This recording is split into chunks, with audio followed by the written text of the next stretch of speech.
أعوذ بالله من الشيطان الرجيم بسم الله الرحمن الرحيم فأما من أوتي كتابه بيمينه فيقول هاؤم اقرءوا كتابيه إني ظننت أني ملاق حسابيه فهو في عيشة راضية في جنة عالية قطوفها دانية كلوا واشربوا هنيئا بما أسلفتم في الأيام الخالية. الحمد لله رب العالمين والصلاة والسلام على نبينا محمد وعلى آله وصحبه ومن تبعهم بإحسان إلى يوم الدين وبعد. ابھی آپ کے سامنے سورۃ الحاقہ کی چند آیات کریمہ پڑھی گئی ہیں جن کے اندر اللہ سبحانہ و تعالی نے جنت اور اہل جنت کا ذکر فرمایا گیا فَأَمَّا مَنْ أُوتِيَ كِتَابَهُ بِيَمِينِهِ فَيَقُولُ هَاؤُمُ اقْرَءُوا كِتَابِيَهْ، اور جس کا نام اعمال اس کے دائیں ہاتھ میں دیا جائے گا وہ یہ کہے گا هَاؤُمُ اقْرَءُوا كِتَابِيَهْ، لو میرا نام اعمال پڑھو، انی ظننت انی ملاق حسابیہ، مجھے تو کامل یقین تھا کہ مجھے اپنا حساب ملنا ہے، ہم نے دنیا میں جو کچھ کیا ہے اس کا حساب پانا ہے، اس کا مجھے یقین تھا۔ فَهُوَ فِي عِيشَةٍ رَاضِيَةٍ، تو وہ پسندیدہ زندگی میں اور اچھی زندگی میں ہوگا، فی جنت عالیہ، بلند و بالا جنت میں، قطوفها دانیہ، یہ قطف کی جمع قطوف ہے، قطف کے اصلاً معنی ہوتے ہیں توڑنے کے، پھل وغیرہ توڑنے کے، لیکن یہاں مراد پھل ہیں، میوے ہیں۔ قطوفها دانیہ، جنت کے میوے، اس کے پھل انتہائی قریب ہوں گے، جھکے ہوں گے۔ کلوا واشربوا ہنیئا بما اسلفتم فی الایام الخالیہ، پھر ان سے کہا جائے گا کلوا واشربوا، کھاؤ اور پیو، ہنیئا مزے سے، بما اسلفتم، جو تم نے کیا ہے، فی الایام الخالیہ، گزشتہ زمانے میں۔ ان سے کہا جائے گا کہ مزے سے کھاؤ پیو ان اعمال کے بدلے جو تم نے گزشتہ زندگی میں، دنیاوی زندگی میں کیے ہیں۔ اللہ سبحانہ و تعالیٰ نے یہاں پہ جنت کی بھی صفت بیان فرمائی، خصوصاً اہل جنت کی حالت بیان فرمائی ہے، اور یہ بتایا ہے کہ وہ کس قدر نعمت میں ہوں گے، ابدی نعمت میں ہوں گے، اور ہر قسم کی آرائش اور آرام کی چیزیں انہیں وہاں مہیا ہوں گی۔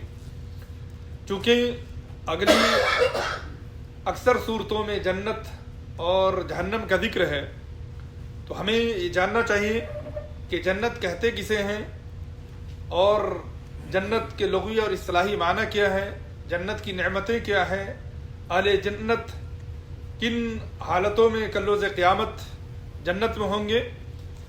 اس تعلق سے جو تفسیری کتابیں ہیں، جس طریقے سے تفسیر بالروایہ یہ ایک مستقل موضوع ہے، ایسے ہی تفسیر بالدرایہ یہ موضوع ہے، ایسے ہی متاخرین نے ایک مستقل موضوع کا ایجاد کیا ہے تفسیر کے حوالے سے، اسے تفسیر موضوعی کہتے ہیں۔ تفسیر موضوعی، جس میں قرآن کے حوالے سے اور پھر سنت کے حوالے سے قرآن کے اندر جتنے مضامین بیان ہوئے ہیں، جتنے موضوعات قرآن کریم میں آئے ہیں، ان کا تفسیری ذکر مختلف صورتوں میں، مختلف آیتوں میں اگر کسی ایک موضوع کے تعلق سے باتیں کی گئی ہیں تو ان کو ایک جگہ یکجا کر کے ان کے حوالے سے گفتگو کرنا، اسے تفسیر موضوعی کہتے ہیں۔ اس تعلق سے ابھی ماضی قریب میں موسوعہ التفسیر الموضوعی کے نام سے کئی جلدوں میں کتابیں آئی ہیں، جن میں تقریباً 250 سے زیادہ 254 موضوعات قرآنی پہ سیر حاصل بحث کی گئی ہے۔ یہ کتاب یہ موضوعہ یہ انسائکلوپیڈیا قرآن کریم اس لائق ہے کہ ان کی تعریف کی جائے، بلکہ جتنی تعریف کی جائے وہ کم ہے۔ میں نے ماضی میں بھی قرآن کریم کی تفسیر کے حوالے سے آپ سے گفتگو کی ہے، خصوصاً ان کتابوں کو یا ان تفاسیر کا ذکر بارہا آپ کے سامنے کیا ہے جن کی خاص اہمیت ہے۔ بعض ایسی تفاسیر ہیں کہ جن کی اہمیت تفسیر بالدرایہ کے حوالے سے ہے، کچھ کی بالروایہ کے حوالے سے ہے، کچھ کی مختصر سلفی تفسیر کے حوالے سے ہے، اور بھی کئی اعتبار سے مختلف تفسیروں کا اپنا ایک مقام ہے۔ لہذا یہ کہنا کہ بعض تفسیریں ہمیں اور آپ کو بے نیاز کر دیتی ہیں، مبتدی طلبہ کو بے نیاز تو کر سکتی ہیں، لیکن ایک باحث کو، ایک مدرس کو اور قرآن سے شغف رکھنے والے شخص کو یہ تمام تفاسیر یہ ضروری ہے۔ بعض تفسیریں بعض سے بے نیاز نہیں کر سکتی، کیونکہ ہر تفسیر کا اپنا ایک مقام ہے۔ جنت یہ جنت سے ہے جس کے معنی ہوتے ہیں ڈھکنے کے، ستر کے، پردہ پوشی کے۔ ہر وہ چیز جو ڈھکی ہوتی ہے لغت میں ان پر جنت کا اطلاق ہوتا ہے۔ اسی سے جنین کہتے ہیں، شکم مادر میں جو بچے ہوں ان کو جنین اس لیے کہتے ہیں کہ وہ ہماری نظروں سے کیا ہے، اوجھل ہے۔ جنت کو جنت اس لیے بھی کہتے ہیں کیونکہ وہ ہماری نظروں سے اوجھل ہے، مخفی ہے، پوشیدہ ہے۔ ہم دنیاوی آنکھوں سے دنیا میں بیٹھ کر انہیں دیکھ نہیں سکتے، ان کا مشاہدہ نہیں کر سکتے۔ اور باغ کے اوپر جنت کا اطلاق اس لیے ہوتا ہے کہ اس کے اندر گھنے درخت ہوتے ہیں، مختلف درخت ہوتے ہیں، خصوصاً ایسے باغات کو جنت کہتے ہیں جن میں بہت سے گھنے درخت ہوں۔ اور بعض اہل لغت نے کہا کہ صرف انہی باغات کو عربی زبان میں جنت کہہ سکتے ہیں جن میں بطور خاص کھجور کے درخت ہو۔ اگر باغات ہیں، مختلف قسم کے درخت ہیں، لیکن اس میں کھجور کا درخت نہیں ہے تو عربی زبان میں اسے جنت نہیں کہہ سکتے۔ برکیف جنت کا اطلاق دنیاوی باغ پہ بھی ہوتا ہے اور اخروی باغ جنتیں جو ابدی ہیں اس پر بھی ہوتا ہے۔ اللہ نے قرآن حکیم میں دنیاوی باغ کے اوپر بھی جنت کا استعمال کیا، جیسے لقد کان لسبع فی مسکنہم آیہ جنتان عن یمین و شمال۔ ملکہ سبا کے ذکر میں اللہ سبحانہ و تعالیٰ نے وہاں کے ذکر میں جنتین کا ذکر فرمایا ہے۔ ایسے ہی پچھلی آیتوں میں ہم نے پڑھا انا بلوناہم کما بلونا اصحاب الجنہ، کہ ہمیں باغ والوں کی طرح ہم نے ان کو آزمایا۔ وہاں بھی جنت کا استعمال دنیاوی باغ کے اوپر کیا گیا ہے۔ اگر سیاق و سباق ہو جو یہ واضح کرے کہ اس سے مراد دنیاوی جنت ہے تو دنیاوی جنت یعنی دنیاوی باغ کے اوپر بھی اسے بولا جائے گا، لیکن اگر سیاق و سباق نہیں ہے یا الف لام کے ساتھ ہے تو پھر اس سے مراد اخروی جنت ہے جو اللہ سبحانہ و تعالیٰ نے اہل ایمان، اہل توحید اور متقیوں کے لیے تیار کیا ہے۔ ویسے اللہ سبحانہ و تعالیٰ نے قرآن کریم میں اس کا استعمال دونوں قسم کے باغات کے اوپر کیا ہے۔ جنت کے اندر کیا کچھ نعمتیں ہوں گی، ان کا تفصیلی ذکر سے پہلے اجمالاً ایک حدیث قدسی کے حوالے سے جنت کی نعمت کو سمجھا جا سکتا ہے، اور یہ تمام باتیں جو میں آپ کے سامنے اختصار کے ساتھ رکھ رہا ہوں اسی تفسیر موضوعی کے حوالے سے۔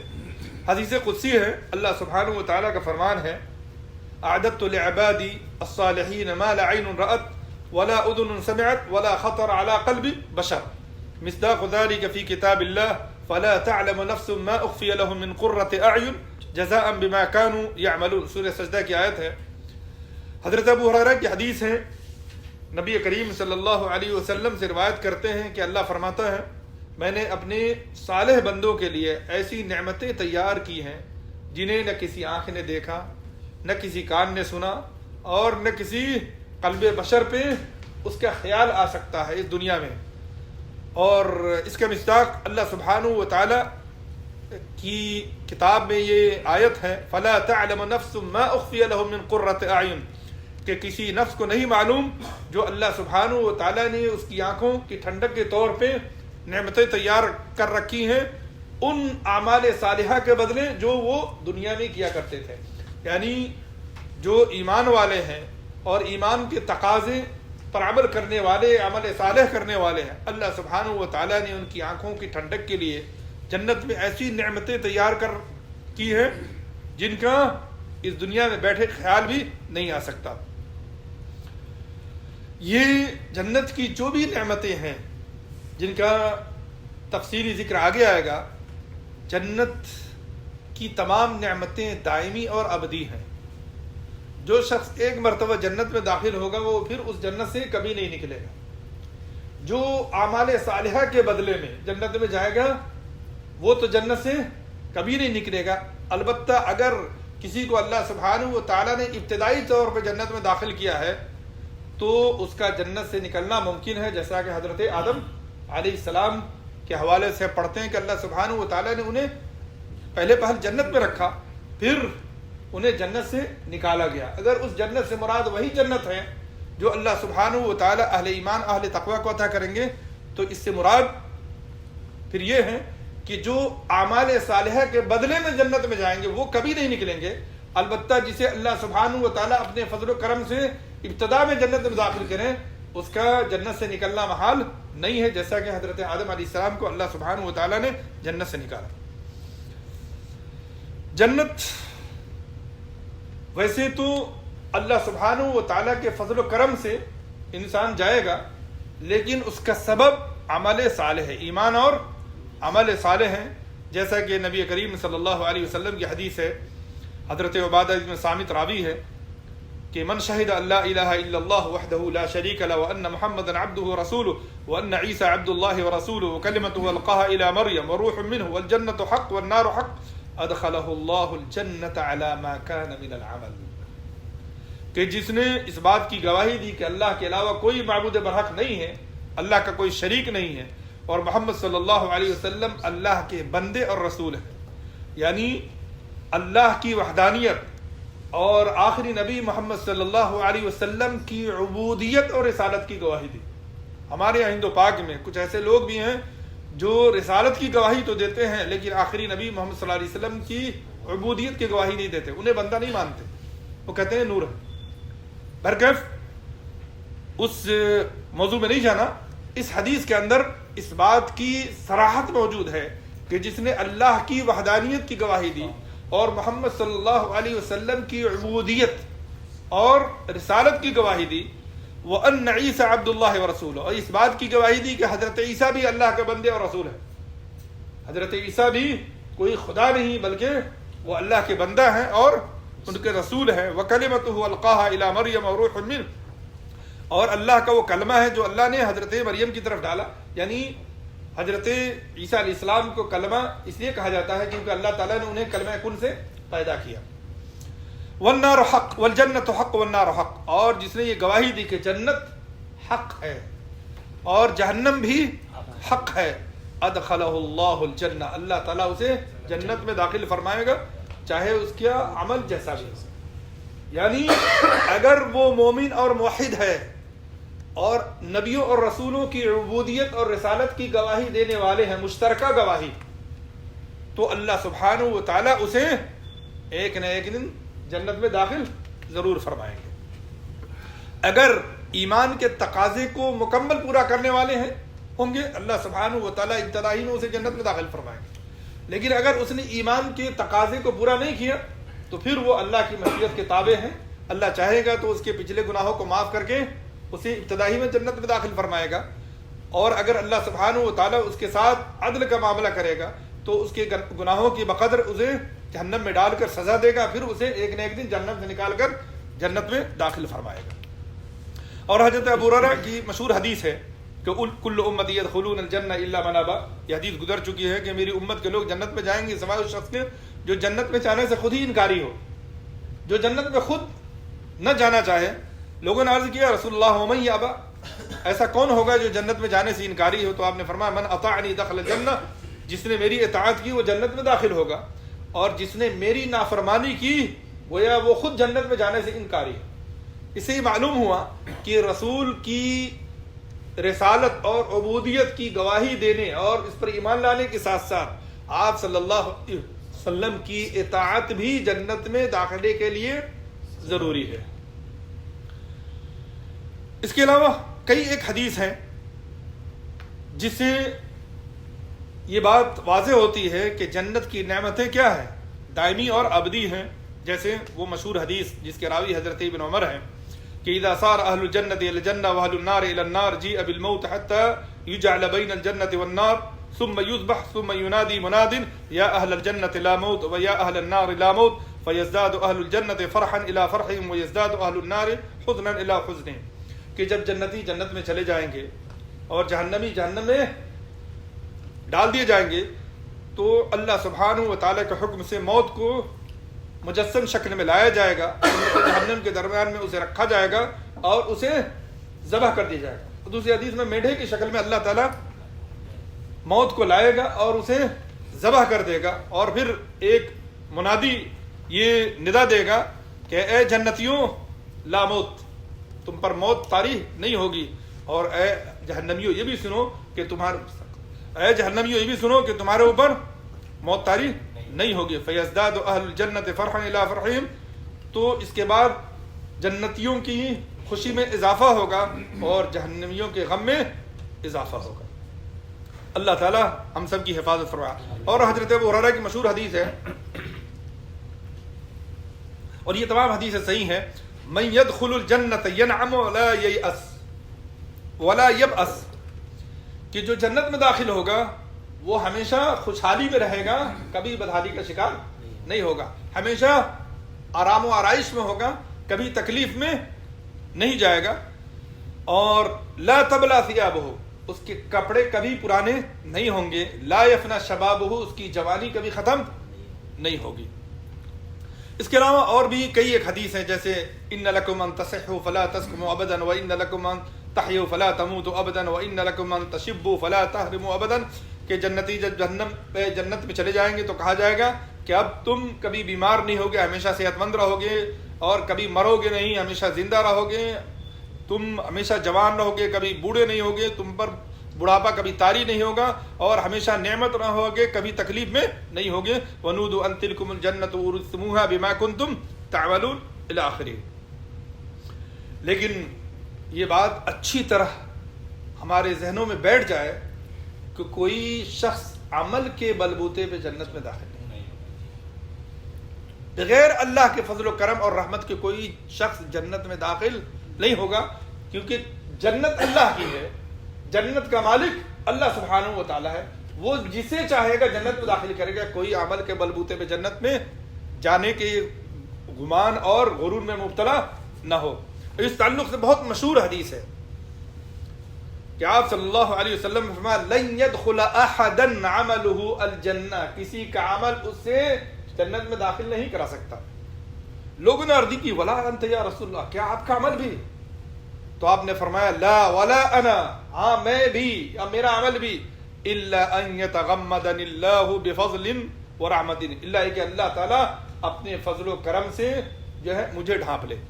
نبی صلی اللہ علیہ وسلم جن کے اگلے اور پچھلے تمام گناہ معاف کر دیے گئے، جنہیں اللہ سبحانہ و تعالیٰ جنت میں سب سے اعلیٰ مقام وسیلہ عطا کرے گا، وہ بھی اپنی امت کو سبق دیتے ہوئے یہ کہہ رہے ہیں کہ میں بھی اپنے عمل کے بلبوتے پہ جنت میں داخل نہیں ہوں گا، بلکہ اللہ تعالیٰ اپنے فضل و کرم سے مجھے ڈھانپ لے گا تو میں جنت میں داخل ہوں گا۔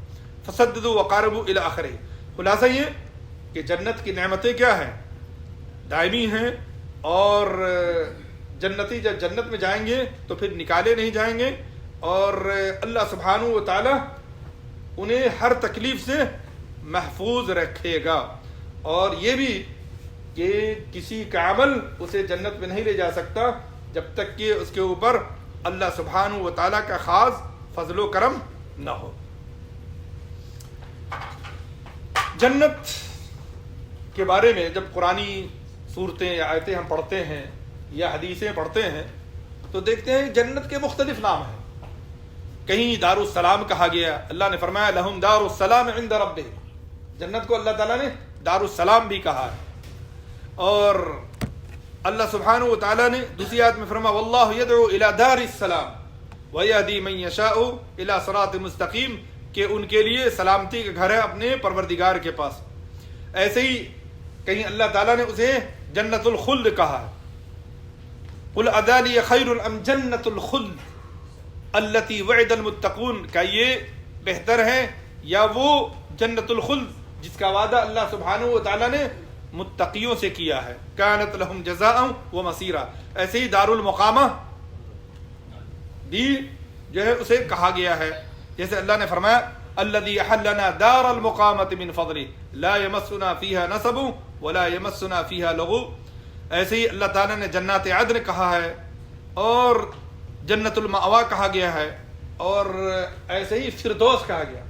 جنت کے اندر مختلف درجات ہیں، ان میں جو سب سے اعلیٰ درجہ ہے اسے جنت الفردوس کہتے ہیں۔ یہ مشترکہ لوگوں کے لیے، یعنی عام لوگوں کے لیے، عام اللہ کے نیک بندوں کے لیے، عام نبیوں اور رسولوں کے لیے جو سب سے اعلیٰ کلاس ہے اسے جنت الفردوس کہتے ہیں۔ اللہ نے قرآن حکیم میں بھی ایک سے زیادہ آیتوں میں اس کا ذکر فرمایا الذین یرثون الفردوس ہم فیہا خالدون، یہی وہ لوگ ہیں اللہ کے نیک بندے۔ سورہ مومن میں جب مومنوں کے اوصاف بیان کیے گئے کہا گیا یہی فردوس کے وارث ہوں گے جس میں وہ ہمیشہ ہمیشہ رہیں گے۔ اور اللہ نے سورہ کہف کے اندر فرمایا ان الذین آمنوا وعملوا الصالحات کانت لهم جنات الفردوس نزلا۔ اور نبی کریم صلی اللہ علیہ وسلم نے فرمایا فَإِذَا سَأَلْتُمْ اللَّهَ فَاسْأَلُوهُ الْفِرْدَوْسَ، جب تم اللہ سے سوال کرو تو جنت الفردوس کا سوال کرو، اللہ سے مانگو تو جنت الفردوس مانگو۔ فَإِنَّهُ أَوْسَطُ الْجَنَّةِ وَأَعْلَى الْجَنَّةِ، سب سے اعلیٰ اور سب سے افضل جو درجہ ہے وہ جنت الفردوس ہے۔ وَفَوْقَهُ عَرْشُ الرَّحْمَٰنِ، کیوں سب سے اعلیٰ اور ارفع ہے؟ کیونکہ اس کے اوپر اللہ سبحانہ و تعالیٰ کا عرش ہے۔ وَمِنْهُ تَفَجَّرُ أَنْهَارُ الْجَنَّةِ، اور جنت الفردوسی سے جنت کی تمام نہریں نکلتی ہیں، پھوٹتی ہیں۔ اسی معلوم ہوا کہ سب سے اعلیٰ اور سب سے ارفع جو درجہ ہے جنت کا وہ جنت الفردوس ہے، اور یہ عمومی درجہ، ورنہ اس سے بھی اعلیٰ ایک درجہ ہے جسے وسیلہ کہتے ہیں۔ اور یہیں سے ہمیں اور آپ کو ایک لفظ سمجھنا ہے کہ اس اعلیٰ درجے کو وسیلہ کیوں کہتے ہیں، کیونکہ شریعت میں عربی زبان میں جب بھی کسی چیز کا نام دیا جاتا ہے تو اس میں اس کے لغوی معنی کا کچھ نہ کچھ اعتبار ضرور ہوتا ہے۔ وسیلہ کا معنی ہوتا ہے قربت، وسیلہ کے معنی ہوتے ہیں قربت کے، وسیلہ کے معنی ہوتے ہیں پہنچنے کے۔ وسیلہ اس سب سے اعلیٰ درجے کو اس لیے کہتے ہیں کہ وہ رب العالمین سے سب سے زیادہ قریب ہے، اس لیے اسے کیا کہتے ہیں وسیلہ۔ اور وہ مشہور حدیث ہے جو آپ نے سنی ہوگی کہ اذا سمعتم المؤذن فقولوا مثل ما يقول، کہ جب تم مؤذن کو اذان دیتا سنو تو اس کا جواب دو ثم صلوا علی، پھر اس کے بعد میرے اوپر درود بھیجو۔ فإنه من صلى علی صلاة صلی اللہ علیہ بعشرہ، کیونکہ جو میرے اوپر ایک مرتبہ صلاۃ بھیجے گا اس کے بدلے اللہ تعالیٰ جو ہے 10 مرتبہ اس کے اوپر صلاۃ بھیجے گا۔ اور صلاۃ کا معنی جو ہے محققین اہل علم کے حوالے سے میں نے پہلے بھی بتایا، صلاۃ کے شرعی معنی یہ ہے کہ اللہ سبحانہ و تعالیٰ اس کا ذکر مقرب فرشتوں میں کرے۔ صرف یہ نہیں کہ اللہ کی رحمتیں اترتی ہیں، بلکہ رحمت کے ساتھ ساتھ اللہ سبحانہ و تعالیٰ فخر سے ان کا ذکر ملائے اعلیٰ میں مقرب فرشتوں میں کرتا ہے۔ پھر آگے فرمایا کہ ثم صلی اللہ علیہ الوسیلہ، پھر اس کے بعد تم اللہ سے اللہ سے میرے لیے وسیلے کا سوال کرو۔ فإنه من سأل لي الوسیلہ حلت له شفاعتی، جو اللہ سے میرے لیے وسیلہ مانگے گا اس کے حق میں میری شفاعت قبول ہوگی۔ اس میں آپ نے فرمایا کہ لا تنبغی لعبد من عباد اللہ وارجو ان اکون ہوا، کہ وسیلہ اتنا اعلیٰ و عرفہ مقام ہے جو اللہ تعالیٰ نے صرف ایک بندے کے لیے تیار کر رکھا ہے، اور اللہ کی ذات سے امید ہے کہ میں ہی وہ بندہ ہوں جس کے لیے اللہ تعالیٰ نے یہ اعلیٰ مقام وسیلہ تیار کر رکھا۔ جنتی جنت میں جب جائیں گے اس سے پہلے خصوصاً جنت الفردوس یا دیگر جو جنات کا ذکر ہوا، اس سے یہ تو واضح ہو گیا کہ جنت کے اندر مختلف درجے ہیں، کلاس ہیں، اور ان میں کافی فرق ہے۔ ایک حدیث میں آپ نے 100 درجے کا ذکر فرمایا مجاہدین کے حوالے سے، ان فی الجنت 100 درجہ، جنت کے اندر 100 ایسے درجے ہیں، اور میں نے 100 ایسے درجے اس لیے کہا کہ صرف 100 ہی درجے نہیں ہیں، جیسے وہ ہے ان للہ 99 اسما، کہ اللہ کے 99 ایسے نام ہیں جو ان کو یاد کرے گا اور اس کے تقاضے کے مطابق عمل کرے گا، اس کے ذریعے سے اللہ کی عبادت کرے گا، اللہ تعالیٰ اسے کیا کریں گے؟ جنت میں داخل کریں گے۔ اس کے علاوہ بھی اللہ کے نام ہیں۔ ایسے ہی صحیح قول کے مطابق جنت کے اندر 100 ایسے درجے ہیں جن کو اللہ تعالیٰ نے مجاہدوں کے لیے تیار کیا ہوا ہے۔ ما بین الدرجتین کما بین السماء والارض، ہر درجوں کے درمیان اتنا فرق ہے یا اتنا فاصلہ ہے جیسا کہ آسمان و زمین کے درمیان فاصلہ ہے۔ فَإِذَا سَأَلْتُمْ اللَّهَ فَاسْأَلُوهُ الْفِرْدَوْسَ، آج شاید ہمارے لیے سمجھنا مشکل نہیں ہو، لیکن جب ہم آئے دن اخبارات پڑھتے ہیں اور آپ تو اس حوالے سے پڑھ کے آئے ہیں، جب آپ انفس و آفاق کے بارے میں پڑھتے ہیں، پلانٹ کے بارے میں پڑھتے ہیں، تو آپ کو پتہ چلتا ہے کہ زمین تو بہت چھوٹی مخلوق ہے، بہت بڑی بڑی مخلوق ہے، سورج اس سے کئی گنا زیادہ بڑا ہے۔ تو اللہ کی جو کرسی ہے، جو حضرت ابن عباس کی تفسیر کے مطابق رب العالمین کے قدم رکھنے کی جگہ ہے، وہ آسمان و زمین سے زیادہ بڑی ہے۔ وسع کرسیہ السماوات والارض، آیت الکرسی میں پڑھتے ہیں اللہ کی کرسی آسمان و زمین سے بڑی ہے۔ اور کرسی کیا ہے؟ کرسی حضرت ابن عباس کی تفسیر کے مطابق کیا ہے؟ رب العالمین کے قدم رکھنے کی جگہ ہے۔ اس سے میں معلوم ہوا کہ جنت کے اندر بہت سے درجے ہیں، خصوصاً 100 درجے ایسے ہیں جو اللہ نے مجاہدوں کے لیے تیار کر رکھے ہیں، اور ان درجوں کے درمیان کافی فاصلہ ہے، اور ان تمام کے اوپر جنت الفردوس ہے، اس کے اوپر وسیلہ ہے، اور اس کے اوپر رب العالمین کا عرش ہے۔ اور جنت اور دنیا، بلکہ اخروی زندگی اور دنیاوی زندگی میں ایک فرق یہ بھی ہے کہ دنیا کی نگاہ سے ہم رب العالمین کا دیدار نہیں کر سکتے، رب العالمین تو چھوڑیے، ہم بہت سی مخلوقات کو نہیں دیکھ سکتے، لیکن اخروی آنکھوں سے، جنت کی آنکھوں سے ہم رب العالمین کا دیدار کریں گے، بلکہ جنتی کو جو سب سے بڑی نعمت ملے گی وہ رب العالمین کا دیدار ہی ہوگا۔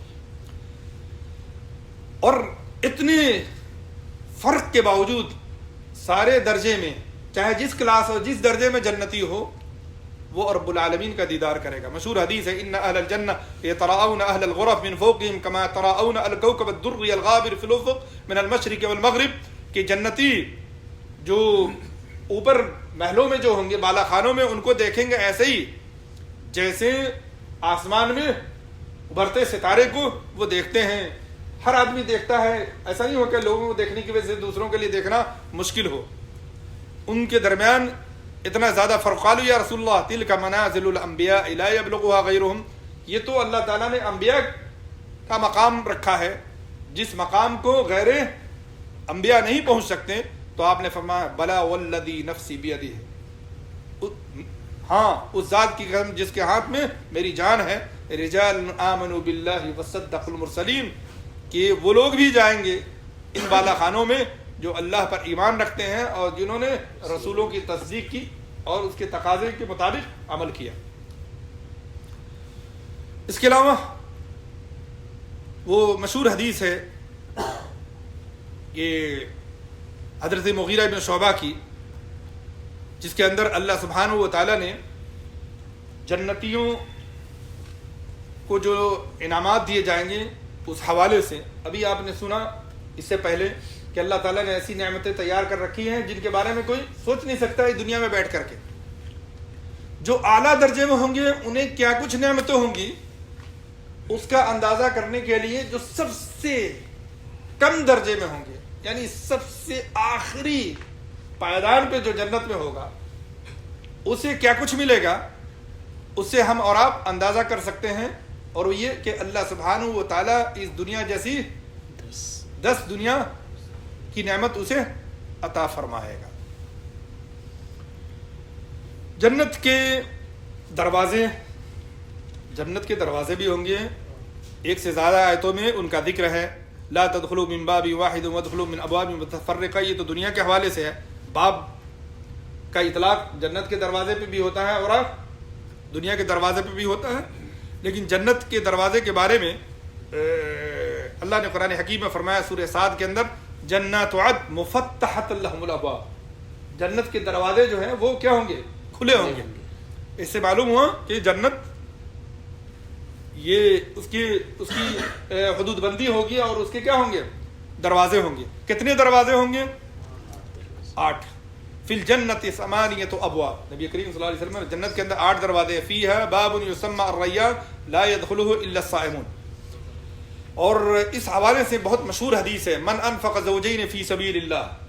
جو اللہ کی راہ میں جوڑا دے گا, ایک نہیں جوڑا دے گا, نودی من ابواب الجنہ, وہ جنت کے دروازوں سے پکارا جائے گا یا عبد اللہ ھذا خیر, اے اللہ کے بندے یہ تمہارے لیے بہتر ہے. فمن کان من اہل الصلاۃ دعی من باب الصلاۃ. جو خصوصاً نماز کا سب سے زیادہ اہتمام کرنے والا ہوگا, جس کے اعمال میں نماز سب سے اوپر ہوگا, اسے باب الصلاۃ سے. ومن کان من اہل الجہاد, جو اہل الجہاد میں سے ہوگا انہیں باب الجہاد سے. جو روزہ داروں میں سے ہوگا نمایاں انہیں باب الریان سے. ومن كان من اهل الصدقه دعي من باب الصدقه. فقال ابو بكر رضي الله عنه بابي انت وامي يا رسول الله ما على من دعي من تلك الابواب من ضروره فهل يدعى احد من تلك الابواب كلها. جب ان دروازوں کا ایک کے بعد دیگر ذکر سنا نبی کریم صلی اللہ علیہ وسلم کی زبان مبارک سے, تو حضرت ابوبکر نے کہا یا رسول اللہ کہ جنہیں ان جو ہے دروازوں سے پکارا جائے گا انہیں تو کوئی ضرورت نہیں ہوگی, پھر کیا کوئی ایسا شخص ہوگا جسے ان تمام دروازوں سے پکارا جائے گا؟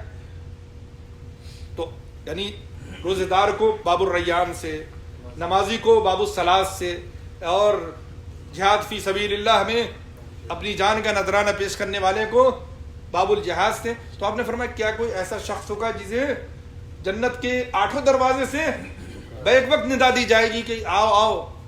تو آپ صلی اللہ علیہ وسلم نے فرمایا ہاں, وَأَرْجُ أَن تَكُونَ مِنْهُمْ, اور مجھے امید ہے کہ ابو بکر تم بھی ان لوگوں میں سے ہو جنہیں جنت کے تمام دروازوں سے ندا دی جائے گی, پکارا جائے گا, بلایا جائے گا. جنت کے جو دروازے ہوں گے 8 ہوں گے. آپ سوچیں گے کہ 8 ہی دروازے سے اتنے لوگ, حرم میں تو اتنے دروازے میں بھیڑ ہوتی ہے. حالانکہ دنیا کی چیزوں پہ آخرت کی کسی چیز کا قیاس کرنا یہ صحیح نہیں ہے, لیکن ہم انسان ہیں, کسی نہ کسی زاویے سے اس طرح کی سوچ رکھتے ہیں. تو آپ سنیں کہ جنت کے اندر جو دروازے ہوں گے تو دروازے, لیکن وہ دروازے کتنے وسیع ہوں گے اس کا اندازہ اس حدیث سے کریں. انما بین المصراعین من مصاریع الجنہ کما بین مکہ و حجر. کہ جنت کے دروازوں جو کواڑ ہوں گے, دونوں کواڑ کے درمیان, کواڑ سمجھتے ہیں, دونوں دروازے یا دونوں دروازے, دونوں پٹ, دونوں کواڑ کے درمیان یا دونوں پٹ کے درمیان اتنا فاصلہ ہوگا جتنا فاصلہ مکہ اور حجر کے درمیان. حجر یہ منطقہ جو شرقیہ ہے آج کا, پرانے زمانے میں اسے بحرین کہا جاتا تھا. یہاں پہ ایک جگہ ہوا کرتی تھی جسے حجر کہا کرتے تھے. اگر آپ حدیث میں یا قدیم تاریخ میں بحرین پڑھیں تو اسے مراد یہ بحرین نہیں ہے, اس سے مراد یہ پورا شرقیہ ہے. اور اس کا ہیڈ کوارٹر ہوا کرتا تھا الاحسا یا حفوف. تو اس ایریا میں ایک شہر تھا جسے حجر کہا کرتے تھے. اب مکہ سے حجر کی دوری آپ سب کو پتہ ہے, یہاں سے مکہ جو ہے کتنی دور ہے. اور آپ نے فرمایا کما بین مکہ و بصرہ, اور جیسا کہ مکہ اور بصرہ کے درمیان, بصرہ نہیں, بصرہ بعد میں آباد ہوا. بصرہ یہ شام کا ایک شہر ہے حران وغیرہ کے قریب. تو شام سے مکہ کی دوری آپ اندازہ کر سکتے ہیں صرف ایک دروازے کی وسعت اتنی ہوگی. یہ کسی انسانی کلام کے حوالے سے نہیں بلکہ نبی کریم صلی اللہ علیہ وسلم کی وہ حدیث ہیں جن کی زبان مبارک سے بلکہ جن کی زبان وحی ترجمان ہے. اور آپ صلی اللہ علیہ وسلم نے یہ بتایا کہ سب سے پہلے جنت میں کون جائے گا. اگر آپ سے پوچھے کہ جنت میں سب سے پہلے کون جائیں گے، امت کے اعتبار سے سب سے پہلے امت محمدیہ، فرد کے اعتبار سے سب سے پہلے آخری نبی محمد صلی اللہ علیہ وسلم یہ جنت میں داخل ہوں گے. مشہور حدیث ہے آتی باب الجنہ یوم القیامہ فاستفتح، میں جنت کے دروازے کے پاس آؤں گا، دروازہ بند ہوگا، فاستفتح تو میں دروازہ کھٹکھٹاؤں گا تو خازن کہے گا من انت، آپ کون؟ تو میں کہوں گا محمد صلی اللہ علیہ وسلم. تو اس دروازے کا یہ جنت کا خازن کہے گا بک امرت اللہ افتح لاحد قبلک، مجھے یہی حکم ہے کہ آپ سے پہلے کسی اور کے لیے جنت کا دروازہ ہے. یہ نبی کریم صلی اللہ علیہ وسلم کی خصوصیت میں سے ایک اہم خصوصیت ہے کہ بغیر آپ کے جنت کا دروازہ بھی کسی اور کے لیے نہیں کھلے گا صلی اللہ علیہ وسلم. یہ تو جنت کے دروازے ہوئے. جنت کے اندر نہریں ہوں گی. ایک آیت میں تو ہم لوگ پڑھتے ہیں جو مشہور آیت ہے مثل الجنة التي وعد المتقون فيها انہار من ماء غیر آسن وانہار من لبن لم يتغیر طعمه وانہار من خمر لذة للشاربین وانہار من عسل مصفى. اس میں 4 جنتوں کا ذکر فرمایا، 4 نہروں کا ذکر فرمایا. مثل الجنت التي وعد المتقین، اس جنت کی مثال جس کا وعدہ اللہ تعالیٰ نے متقیوں سے کیا ہے. اس کے اندر پانی کی نہر ہوگی، اس میں دودھ کی نہر ہوگی، اس میں شراب کی نہر ہوگی اور اس میں شہد کی نہر ہوگی الاخر. اس کے علاوہ بھی کئی ایک آیتوں میں عمومی طور پہ جنت کی نہروں کا ذکر آیا ہے، جیسے اللہ نے فرمایا وہادی الانہار تجری تحتی.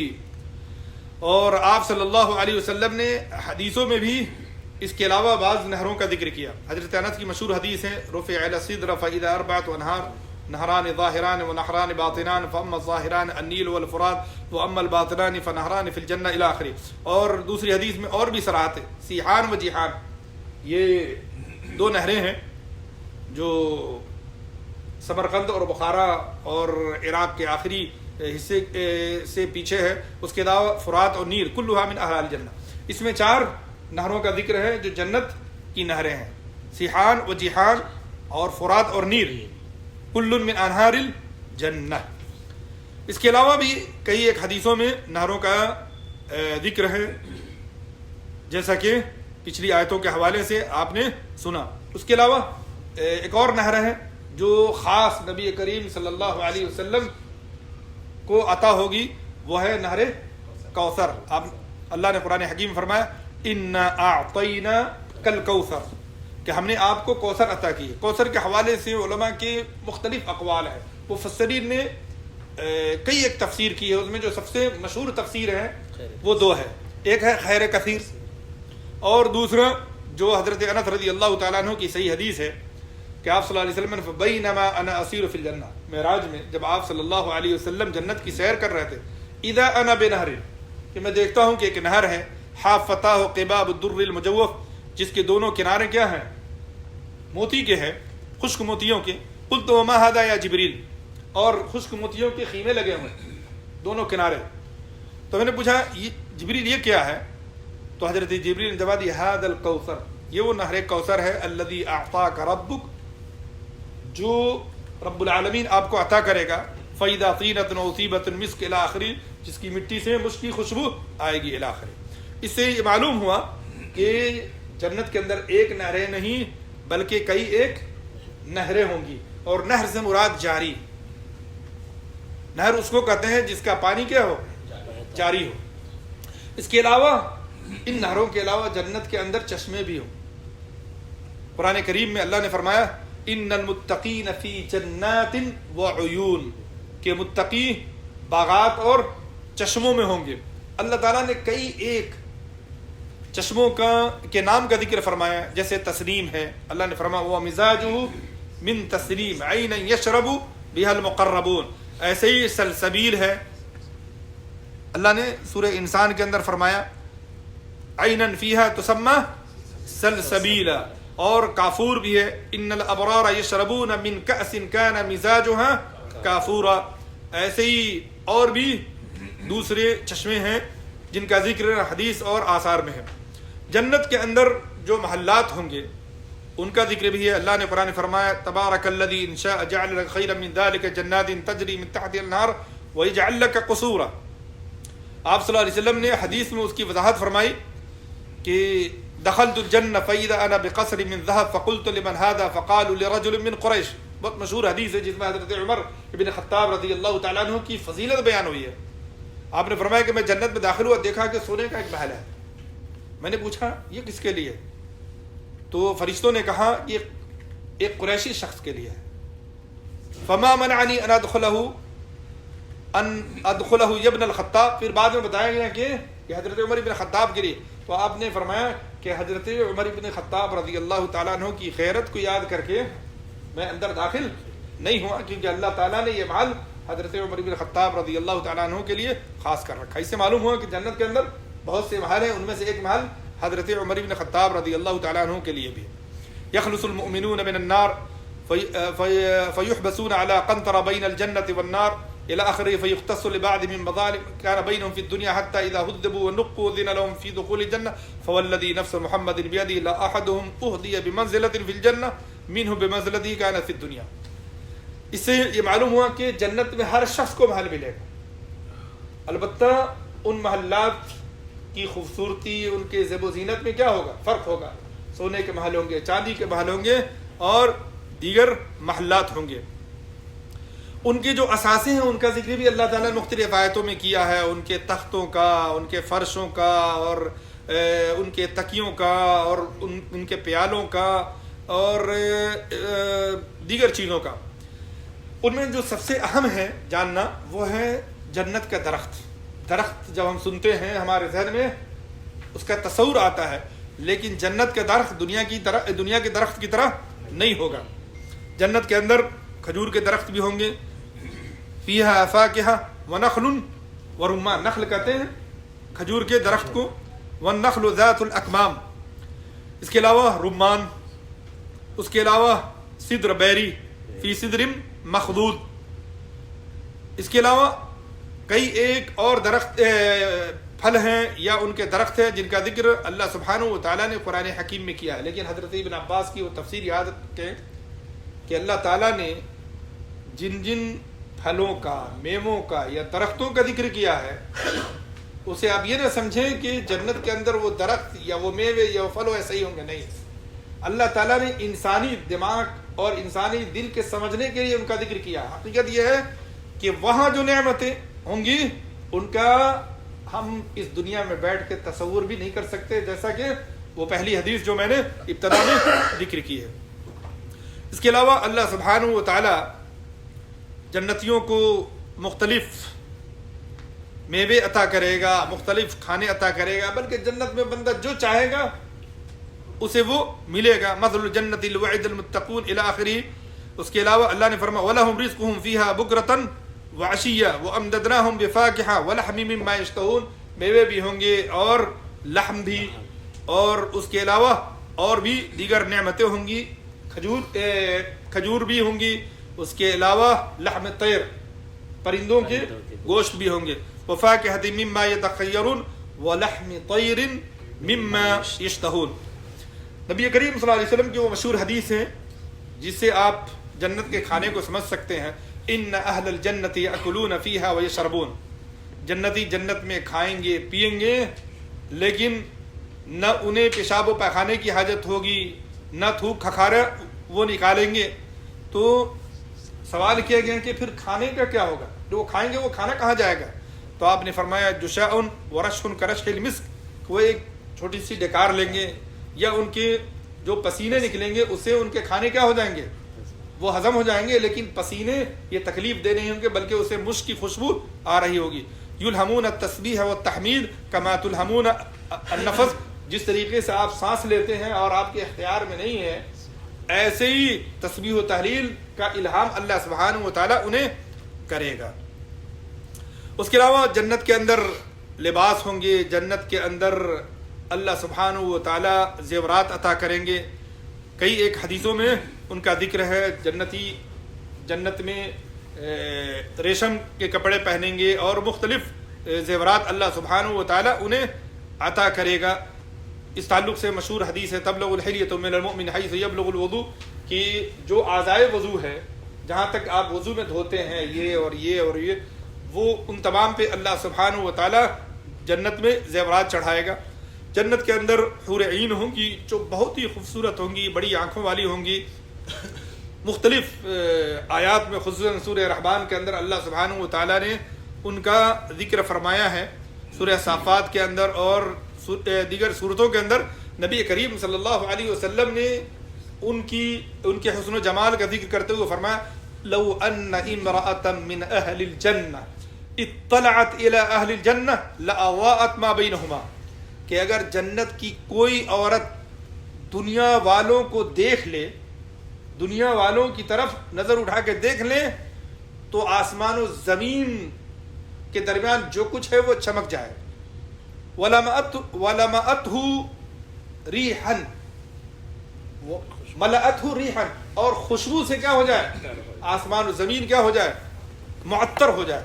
وَلَنَصِيفُهَا عَلَى رَأْسِهَا خَيْرٌ مِّنَ الدُّنْيَا وَمَا فِيهَا، اور ان کے سروں کے اوپر جو دوپٹہ ہوگا وہ دنیا اور دنیا کی تمام نعمتوں سے وہ بہتر ہے۔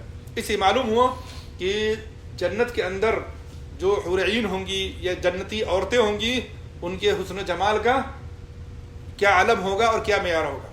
اور مرد اور عورت کے مزاج کا فرق سمجھتے ہیں آپ، اپنے بچوں کو یا اپنے چھوٹے بھائیوں کو کہتے ہیں کہ اگر تم پڑھو، محنت کرو گے یا اتنے نمبر لاؤ یا فلاں جو ہے مرتبہ حاصل کر لو تو میں تمہاری خوبصورت لڑکی سے شادی کروا دوں گا، کہتے ہیں نا۔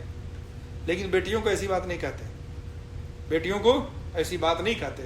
تو اللہ تعالیٰ نے مردوں کے لیے وہ باتیں کی ہیں جو مردوں کو مرغوب ہے، اور عورتوں کے لیے بطور خاص ان باتوں کا ذکر کیا ہے جو عورتوں کے مزاج کے اعتبار سے ہیں۔ عورتیں حسن و جمال چاہتی ہے، اللہ تعالیٰ انہیں وہ حسن و جمال عطا کرے گا جن کا وہ دنیا میں بیٹھ کے تصور بھی نہیں کر سکتے۔ اس کے علاوہ جو دنیا میں مومن عورتیں ہیں یا جنتیوں کی جو بیویاں ہوں گی، اللہ سبحانہ و تعالیٰ اگر وہ بھی جنتی ہوں گی تو انہیں شوہر کی زوجیت میں اللہ تعالیٰ رکھے گا۔ جنات عدن یدخلونها، جنات عدن میں وہ داخل ہوں گے۔ ومن صلح من آبائہم، اور جو بھی صالح ہوں گے ان کے آباء و اجداد میں سے، وازواجہم، اور ان کے شوہر یا بیویوں میں سے، وذریاتہم، ان کی ذریتوں میں۔ اس سے معلوم ہوا کہ اللہ تعالیٰ پوری ذریت کو جنت میں ایک جگہ کرے گا۔ کیسے کرے گا؟ آپ ایک اور آیت سن لیں، والذین آمنوا، اور جو ایمان لائے، واتبعتہم ذریتہم بایمان، اور بعد میں ان کی ذریت ایمان میں ان کی پیروی کی، یعنی ان کی ذریت بھی مومن رہی، عمل صالح کرنے والی رہی، تو اللہ تعالیٰ کیا فرمائیں گے، کیا کریں گے، الحقنا بہم ذریتہم، تو ان کی ذریت کو اللہ تعالیٰ ان کے آباء و اجداد کے ساتھ کیا کر دے گا، ملا دے گا۔ وما التناہم من عملہم من شیء، اور اللہ تعالیٰ ان کی نیکیوں میں سے یا ان کے اعمال میں سے کوئی کمی نہیں کرے گا۔ اس سے معلوم ہو کہ اللہ تعالیٰ نیچے والے کو اوپر کرے گا لیکن اوپر والے کو نیچے نہیں کرے گا۔ سبحان اللہ۔ گویا اگر انسان کی ذریت میں کوئی ایک بھی اگر اعلیٰ اور عرفہ جنت میں ہوگا تو اللہ تعالیٰ اپنے فضل و کرم سے نیچے والے کو بھی اعلیٰ اور عرفہ تک پہنچانے کے لیے سب کو اٹھا دے گا۔ لہٰذا کوشش کریں کہ اپنی ذریت میں کوئی نیک اور صالح بنے، جس حد تک کوشش کر سکتے ہوں کہ کوئی اللہ کی کتاب کا حافظ بنے، عالم بنے، اور اس پر عمل کرنے والا بنے اور اس کی دعوت دینے والا بنے، تاکہ دنیا میں بھی ہمیں نیک نامی ہو اور آخرت میں بھی جنت کے اندر درجات کی بلندی ہمیں حاصل ہو۔ جنت کے اندر خادم بھی ہوں گے، اور جنت کی نعمتوں میں سے جو اہل علم نے ذکر کیا بطور خاص جنت کے بازار کا، جنت کے اندر جو ہے ایک مارکیٹ یا بازار ہوگا جس کے بارے میں نبی کریم صلی اللہ علیہ وسلم نے فرمایا ان فی الجنت لسوقا یاتونها کل جمعہ، کہ جنت کے اندر ایک بازار ہے یا بازار ہوگا جس بازار میں جنتی ہر جمعے کو جائیں گے. یعنی جیسے ہمارے یہاں گاؤں میں جو بازار لگتا ہے وہ بازار ہفتے میں 2 دن 1 دن، ایسے ہی جنت کے اندر ایک خاص جمعے کے دن بازار لگے گا.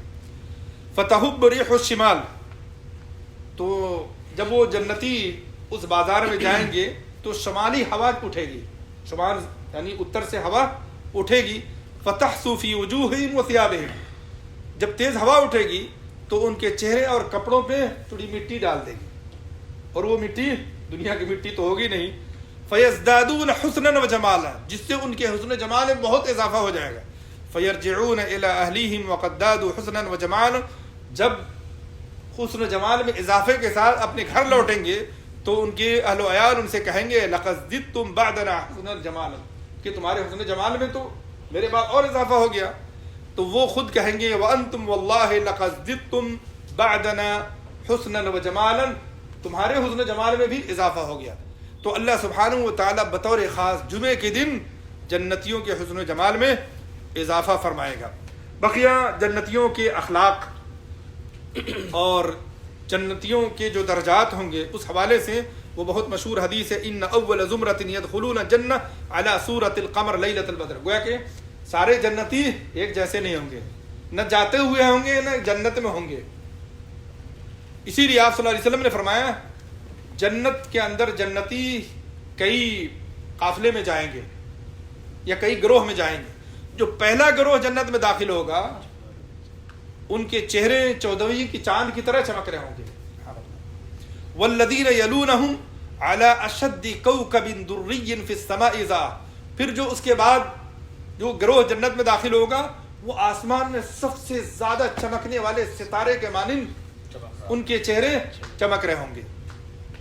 لا یبولون ولا یتغوطون ولا یمتخطون ولا یدفلون الی آخری، جس کا ذکر پہلے ہوا کہ جنتی جنت میں انہیں پیشاب پاخانے قضاء حاجت کی ضرورت نہیں ہوگی.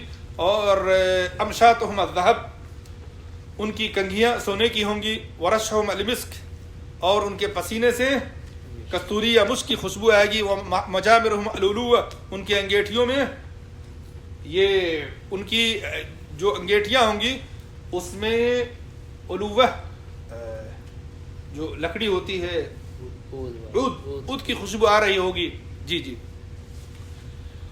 اس کے بعد آپ صلی اللہ علیہ وسلم نے وَلِكُلِّ وَاحِدٍ مِّنْهُمْ زَوْجَتَانِ، اور ہر جنتی کی 2 بیویاں ہوں گی. یَرَى مُخُّ سَاقِهِمَا مِنْ وَرَاءِ اللَّحْمِ مِنَ الْحُسْنِ لَا اخْتِلَافَ بَيْنَهُمْ وَلَا تَبَاغُض قُلُوبُهُمْ، وہ انتہائی خوبصورت ہوں گی، ایسا لگیں گا جیسے وہ شیشے کی بنی ہے. لا اختلاف بینہم، لیکن جنتیوں کے اندر کوئی اختلاف نہیں ہوگا، کوئی اوپر ہوگا کوئی نیچے ہوگا، کسی قسم کا کوئی حسد نہیں ہوگا. کیوں؟ قلوبہم قلب واحد، ان کے دل ایک دل کی طرح ہوں گے. کیونکہ جنتی اس وقت تک جنت میں نہیں جائیں گے جب تک کہ ان کے دلوں سے حسد نہ نکال دیا جائے. وَنَزَعْنَا مَا فِي صُدُورِهِم مِّن غِلٍّ، اللہ تعالیٰ جنتی کو جنت میں بھیجنے سے پہلے ان کے دلوں سے تمام حقد، حسد اور جلن اور ڈاہ کو نکال دے گا. سارے بھائی بھائی ہو جائیں گے، ایک دل کی طرح ہو جائیں گے. تب اللہ تعالیٰ انہیں جنت میں، گویا کہ حسد اور بغض اور کینہ یہ جنت میں داخل ہونے سے مانع اور رکاوٹ. اور اسی لیے آپ صلی اللہ علیہ وسلم نے حسد کے بارے میں کہا کہ حسد جو ہے نا یہ نیکیوں کے لیے کیا ہے، یہ نیکیوں کے لیے استورا ہے. جس طریقے سے استورے سے بال، سر کے بال پورے ختم ہو جاتے ہیں، اسی طریقے سے حسد سے انسان کے اعمال صالحہ یہ کیا ہو جاتے ہیں، ختم ہو جاتے ہیں. یسبحون اللہ بکرۃ وعشیلا. اس کے علاوہ جنتی جنت میں جائیں گے، ان کی عمر کیا ہوگی، ان کی شکل کیا ہوگی. آپ نے فرمایا یدخل اہل الجنت الجنہ جردن مردن مکحلین، جنتی جنت میں جائیں گے تو وہ ان کے بال نہیں ہوں گے، یعنی داڑھی کے اور دیگر بال ابھی نہیں نکلے ہوں گے، جیسے کہ عنفوان شباب میں بال نہیں نکلتے. مکحلین، بڑی بڑی آنکھیں ہوں گی. ابناء 30 او 33 سنہ، ان کی عمر 30 سال ہوگی یا 33 سال ہوگی، جیسا کہ حدیث میں ہے. اہل الجنت جرد مرد کحل لا یفنا شبابہم ولا تبلا ثیابہم۔ اس کے علاوہ جنت کے اندر جنتی کو تمام نعمتیں ملیں گی جن کا ہم اور آپ تصور نہیں کر سکتے، لیکن جو سب سے بڑی نعمت ہوگی وہ رب العالمین کا دیدار ہوگا۔ نبی کریم صلی اللہ علیہ وسلم نے فرمایا، اس سے پہلے قرآن کی وہ مشہور آیت ہے سورہ نجم کی، للذین احسنوا الحسنى وزیادہ، کہ جو اچھے اعمال کرنے والے ہوں گے اللہ سبحانہ و تعالیٰ انہیں اچھا بدلہ دے گا اور اضافی طور پہ اور بھی کچھ دے گا۔ اس کی تفسیر مفسرین نے کی ہے رؤیت باری تعالیٰ سے، لیجزی الذین اساءوا بما عملوا ویجزی الذین احسنوا بالحسنى۔ نبی کریم صلی اللہ علیہ وسلم کی مشہور حدیث ہے، اذا دخل اہل الجنۃ الجنہ، جنتی جب جنت میں داخل ہوں گے تو اللہ فرمائے گا تریدون شیئا ازیدکم، کچھ اور چاہیے، کوئی اور نعمت چاہیے؟ فیقولون الم تبید وجوہنا الم تدخلنا الجنہ، اے بار الہ کیا تو نے ہمارے چہرے کو مزین نہیں کیا، سفید نہیں کیا، خوشنما نہیں کیا، کیا تو نے ہمیں جنت میں داخل نہیں کیا، جہنم سے نجات نہیں دی، یعنی اتنی نعمتیں تو نے دی، اب کیا چاہیے؟ فیکشف الحجاب، اللہ سبحانہ و تعالیٰ اپنا حجاب اٹھائے گا، فما اعطوا شیئا احب الیہم من النظر الی ربہم عز وجل، اس کے بعد انہیں سب سے بڑی نعمت جو عطا ہوگی رب العالمین کی طرف سے وہ اللہ عز و جل کا دیدار ہوگا۔ پھر آپ صلی اللہ علیہ وسلم نے اس آیت کریمہ کی تلاوت کی، للذین احسنوا الحسنى وزیادہ۔ اور وہ دوسری حدیث حضرت بحرائے کہ ان اناسا قالوا یا رسول اللہ هل نرى ربنا یوم القیامہ، اور یہ حدیث اس لیے بھی ضروری ہے کیونکہ بہت سے باطل فرقے آج بھی ہیں جو کہتے ہیں جس طریقے سے ہم دنیا میں رب کا دیدار نہیں کر سکتے اسی طریقے سے آخرت میں بھی نہیں کر سکتے، حالانکہ حدیث اور قرآن بالکل اس کے برعکس ہے، اور وہ یہ کہ دنیا میں تو ہم نہیں کر سکتے لیکن آخرت میں اللہ سبحانہ و تعالیٰ کے فضل و کرم سے ہم رب العالمین کا دیدار کریں۔ ان اناس قالوا یا رسول اللہ هل نرى ربنا یوم القیامہ، کچھ لوگوں نے کہا اللہ کے رسول کیا ہم اپنے رب کو اپنے مالک کو دیکھیں گے؟ تو آپ نے فرمایا هل تمارون فی القمر لیلۃ البدر لیس دونه سحاب، کیا تم 14ویں کی چاند کو جب دیکھتے ہو جب کہیں کوئی بادل نہیں ہو، آسمان اور مطلع بالکل صاف ہو، تو کیا تم دیکھتے ہو تم دیکھنے میں کوئی دقت ہوتی ہے؟ لوگوں نے کہا نہیں۔ تو آپ نے فرمایا فہل تمارون فی الشمس لیل، ایسے ہی جب تم سورج کو دیکھتے ہو آسمان کے اوپر جب کوئی بدری نہیں ہو تمہیں دیکھنے میں کوئی دقت ہوتی ہے؟ لوگوں نے کہا نہیں۔ کہا کہ فَإِنَّكُمْ تَرَوْنَهُ كَذَلِكَ، ایسے ہی تم اللہ سبحانہ و تعالیٰ کا دیدار کرو گے، تم سب دیکھو گے اور کسی طرح کی کوئی دقت نہیں ہوگی۔ اس کے علاوہ جو آخری چیز وہ یہ کہ جنت کی جو نعمتیں ہیں وہ ہیں، اور اللہ نے اہل جنت کے لیے جو نعمتیں تیار کی ہیں اور اہل جنت کو اللہ سبحانہ و تعالیٰ جس قدر انعام و اکرام سے نوازے گا، کیا وہ اسباب ہیں جو ہمیں اور آپ کو جنت میں لے جا سکتے ہیں؟ وہ کون سے اسباب ہیں جن کو اگر دنیا میں اختیار کیا جائے تو اللہ سبحانہ و تعالیٰ ہمیں جنت میں داخل فرمائے گا؟ اس تعلق سے جو واضح جواب ہے وہ ہے ایمان اور عمل صالح، بقیہ جو کچھ ہے وہ اس کی تفصیل ہے۔ اگر کسی حدیث میں کچھ اور چیزوں کا ذکر ہے تو حقیقت یہ ہے کہ ایمان اور عمل صالح کے اندر تمام چیزیں شامل ہیں۔ اللہ نے قرآن حکیم کی ایک سے زیادہ آیتوں میں فرمایا اولئک اصحاب الجنت خالدین فیہا جزاء بما کانوا یعملون، جنتی جنت میں ہمیشہ ہمیش نعمت میں رہیں گے، وہ دنیا میں عمل صالح کے بدلے۔ والذین آمنوا وعملوا الصالحات اولئک اصحاب الجنت هم فیہا خالدون۔ اس کے علاوہ نبی کریم صلی اللہ علیہ وسلم نے حضرت صفوان بن عبداللہ ثقفی سے کہا جب انہوں نے کہا یا رسول اللہ قل للاسلام قولا لا اسأل عنہ احدا بعدک لا اسأل عنہ احدا بعدک، کہ آپ مجھے کوئی ایسی چیز بتا دیجئے جس کے بعد مجھے کسی اور سے پوچھنے کی ضرورت نہ پڑے جنت میں داخل ہونے کے لیے، جہنم سے نجات پانے کے لیے۔ تو آپ نے فرمایا قل آمنت باللہ ثم استقم، کہو کہ میں ایمان لایا اور پھر اس پر قائم رہو، استقامت کے ساتھ ایمان پر قائم رہو۔ اس سے ہی معلوم ہوا ایمان اور پھر اس ایمان پر استقامت۔ ان الذين آمنوا وعملوا الصالحات يهديهم ربهم بإيمانهم تجري من تحتهم الأنهار في جنات النعيم۔ اس کے علاوہ جو دوسرا سبب ہے وہ ہے اللہ اس کے رسول کی اطاعت۔ ومن يطع الله والرسول فاولئك مع الذين انعم الله عليهم من النبيين والصديقين والشهداء والصالحين، جو اللہ اس کے رسول کی بات مانے گا، ان کی اطاعت کرے گا، اللہ تعالیٰ انہیں انعام یافتہ جماعت انبیاء، صدیقین، شہداء اور صالحین کے ساتھ جنت میں داخل فرمائے گا۔ اور وہ حدیث ابھی آپ نے سنی کہ آپ نے فرمایا کل امتی یدخلون الجنہ، میری امت، میری تمام امت جنت میں جائے گی سوائے اس شخص کے جو خود جنت میں نہ جانا چاہے۔ اس میں آپ نے کیا فرمایا؟ ومن عصانی من اطاعنی دخل الجنہ ومن عصانی فقد ابى، جس نے میری اطاعت کی وہ جنت میں جائے گا، اور جس نے میری اطاعت نہ کی، میری بات نہ مانی، وہ جہنم میں جائے گا۔ اسے معلوم ہوا اللہ اس کے رسول کی اطاعت بھی جنت میں داخلے کا سبب ہے۔ اس کے علاوہ جو ایمان اور عمل صالح دونوں کو شامل ہے وہ ہے تقوی۔ اسی لیے قرآن کریم کی متعدد آیتوں میں اعدت للمتقین یا اس جیسی آیتیں ہم پڑھتے ہیں کہ اللہ تعالیٰ نے جنت کس کے لیے تیار کر رکھی ہے؟ متقی کے لیے۔ اور تقوی کیا ہے؟ ایمان اور عمل صالح۔ اللہ نے قرآن حکیم میں ایک سے زیادہ آیتوں میں اس کا ذکر فرمایا ہے، اور نبی کریم صلی اللہ علیہ وسلم کی کئی ایک حدیثوں میں اس کی صراحت ہے کہ جنت میں متقی جائیں گے۔ اس کے علاوہ استقامت ہے، ان الذین قالوا ربنا اللہ ثم استقاموا تتنزل علیہم الملائکہ، کہ جنہوں نے کہا کہ ہمارا رب اللہ ہے پھر اس پر وہ قائم رہا، یعنی مرتے دم تک ایمان کے تقاضے کو پورا کرتا رہا، ان کے اوپر فرشتے کلوز قیامت بلکہ موت کے وقت بھی اتریں گے اور کہیں گے کہ تم غم مت کرو اور ڈرو مت، وَأَبْشِرُوا بِالْجَنَّةِ الَّتِي كُنْتُمْ تُوعَدُونَ، گویا کہ جو استقامت کی راہ چلنے والے انہیں جنت کی بشارت دی جائے گی۔ ایسے ہی احسان بھی ہے، احسان عبادت کے اندر کہ آپ کوئی بھی عبادت کریں تو اس کا حق ادا کریں۔ احسان کہتے ہیں عبادت کا حق ادا کرنا، کسی عبادت کو ایسے ہی کرنا جیسا کہ وہ مطلوب ہے۔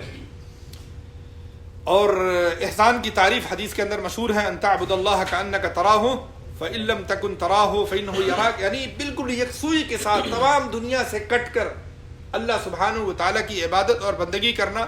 ایسے ہی جہاد فی سبیل اللہ، جیسے آپ نے فرمایا الجنت تحت ظلام السیوف، تحت ظلال السیوف، اور صبر، اللہ نے فرمایا ام حسبتم ان تدخلوا الجنہ ولما یأتکم مثل الذین خلوا من قبلکم الی آخرہ۔ اور آپ صلی اللہ علیہ وسلم نے صبر کے تعلق سے فرمایا وَلَن تُعْطُوا عَطَاءً خَيْرًا وَأَوْسَعَ مِنَ الصَّبْرِ، سب سے بڑھ کر کوئی اللہ سبحانہ و تعالیٰ کی بخشش نہیں ہے۔ اس کے علاوہ اخبات ہے اور بھی دیگر تمام وہ اعمال صالحہ ہیں جو ایمان اور عمل صالح کے اندر کیا ہے؟ داخل ہے۔ لہذا اگر ہمیں یہ نعمتیں چاہیے جنت کی، اور یقیناً چاہیے، اور سب سے بڑھ کر ہم جن کو اپنی جان سے زیادہ محبوب رکھتے ہیں، انبیاء اور رسل بطور خاص آخری نبی محمد صلی اللہ علیہ وسلم اور ان کے جانثار ساتھی ابو بکر، عمر، عثمان و علی، یقیناً ان کے دیکھنے کی تمنا ہمارے دلوں میں ہے، اور یہ تبھی ممکن ہے جب ہم جنت میں داخل ہوں گے۔ اور سب سے بڑی نعمت جیسا کہ پہلے بتایا گیا وہ اپنے اس معبود کا دیدار ہے جس کی ہم پوری زندگی عبادت کرتے ہیں۔ یہ تمام نعمتیں تب ملیں گی جب ہم جنت میں داخل ہوں گے، اور جنت میں داخل ہم تبھی ہوں گے جب ہم صراط مستقیم پر چلیں گے، ایمان اور عمل صالح کی راہ پر چلیں گے۔ اللہ سبحانہ و تعالی ہمیں اور آپ کو، دنیا کے تمام مسلمانوں کو جنت کے اسباب اختیار کرنے کی توفیق دے، اور ہم سب کو خصوصاً جو یہاں بیٹھے ہیں انبیاء، صدیقین، شہداء اور صالحین کی رفاقت اور ان کی معیت میں جنت الفردوس میں جگہ دے۔ جزاکم اللہ خیر، وصلی اللہ علی نبینا محمد وعلی آلہ وصحبہ اجمعین۔